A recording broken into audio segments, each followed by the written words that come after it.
सोचिए, एक लड़का है, नाम मान लीजिए उसका राहुल है।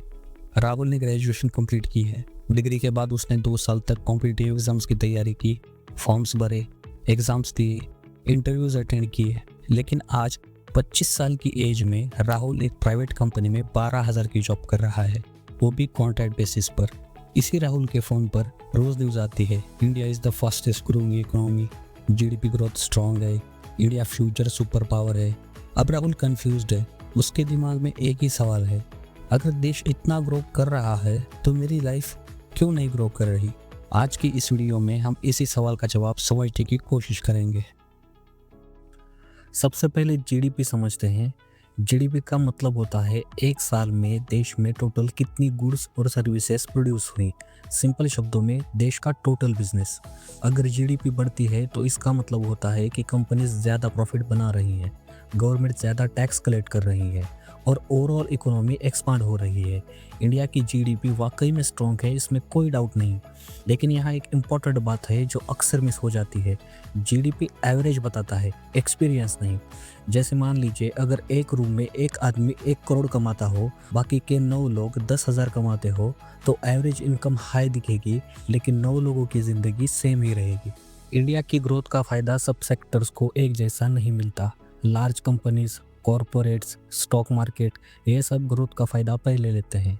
लेकिन इंडिया का एक बड़ा हिस्सा अभी भी स्मॉल बिजनेसेस, फार्मर्स और इनफॉर्मल सेक्टर पर डिपेंड करता है। इनफॉर्मल सेक्टर का मतलब होता है no job security, no fix salary, no long term stability. इसलिए जब इकोनॉमी ग्रो करती है तो इम्पैक्ट पहले टॉप पर दिखाई देता है, बॉटम तक आने में टाइम लगता है। और जब तक बेनिफिट बॉटम तक आता है तब तक कॉमन आदमी थक चुका होता है। अब वापस राहुल पर आते हैं। राहुल अकेला नहीं है। हर साल इंडिया में करोड़ों में स्टूडेंट्स डिग्री लेकर निकलते हैं, लेकिन इकोनॉमी उतनी क्वालिटी जॉब्स क्रिएट नहीं कर पा रही। इसकी वजह से इंजीनियर्स डिलीवरी जॉब्स कर रहे हैं, ग्रेजुएट्स सेल्स और टेलीकॉलिंग में फंसे हुए हैं। डिग्री है लेकिन स्किल मिसमैच है। प्रॉब्लम सिर्फ जॉब नहीं कि नहीं है, प्रॉब्लम है अच्छी जॉब नहीं है।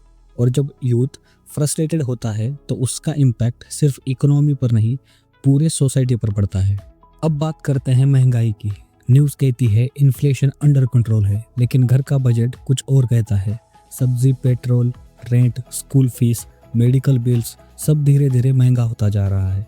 अब यहाँ एक सिंपल सवाल है, अगर महंगाई 6% बढ़ रही है तो क्या सैलरी भी 6% या 8% बढ़ रही है?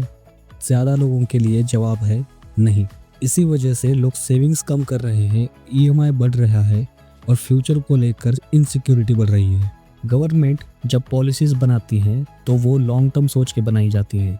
रोड्स, रेलवेज, मैन्युफैक्चरिंग, रिफॉर्म्स, ये सब एक दिन में रिजल्ट नहीं देते।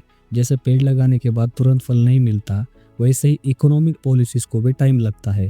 प्रॉब्लम यहाँ एक्सपेक्टेशन का है। लोग इमीडिएट रिजल्ट चाहते हैं, जबकि इकोनॉमी स्लो प्रोसेस होती है। इस गैप की वजह से लोगों और सिस्टम के बीच फ्रस्ट्रेशन बढ़ता है। इंडिया की प्रॉब्लम ये नहीं है कि इकोनॉमी ग्रो नहीं कर रही। असली प्रॉब्लम है ग्रोथ का फ़ायदा लिमिटेड लोगों तक पहुंच रहा है। जॉब्स और स्किल्स का मिसमैच होना है, इनकम और एक्सपेंसेस का गैप होना है। सिर्फ बिग नंबर्स काम नहीं करते जब तक कॉमन आदमी की लाइफ इम्प्रूव ना हो। इसलिए एक्सपर्ट्स कहते हैं इंडिया को सिर्फ ग्रोथ नहीं, इंक्लूसिव ग्रोथ चाहिए। अब वापस राहुल पर आते हैं। राहुल का प्रॉब्लम सिर्फ उसका पर्सनल फेलियर नहीं है, वो एक सिस्टम का हिस्सा है जो ट्रांजिशन फेज में है। इंडिया ग्रो कर रहा है ये सच है, लेकिन स्ट्रगल भी रियल है ये भी सच है। इन दोनों बातों को एक साथ समझना ही मैच्योरिटी है। अगर आपको ये वीडियो सोचने पर मजबूर करे तो लाइक करें, शेयर करें और चैनल को सब्सक्राइब ज़रूर करें।